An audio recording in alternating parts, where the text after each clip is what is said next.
President Donald Trump's on-again, off-again tariffs are putting many California businesses, jobs, and the state budget at risk.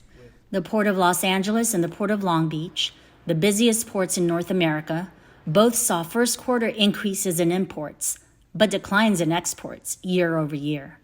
Gene Soroka, executive director for the Port of Los Angeles, recently attributed the higher volume of cargo moved during the first quarter to front-loading as a hedge against tariffs. But Soroka predicted a slowdown in cargo movement beginning in May due to a decline in Chinese imports. On April 9, Trump raised his tariffs on China to 145%, although he later exempted certain electronics.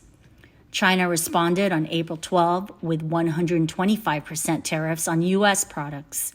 Then on May 12, the U.S. and China reached a deal, cutting their tariffs on each other's goods to 30% and 10%, respectively, for 90 days.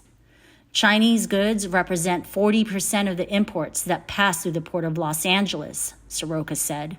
For the Port of Long Beach, that number is 63%, Port CEO Mario Cordero told CalMatters. A decline in volume has already affected port jobs in Long Beach, union officials and Cordero have said. And after a healthy April, the tariffs between the U.S. and China are expected to slow cargo volume.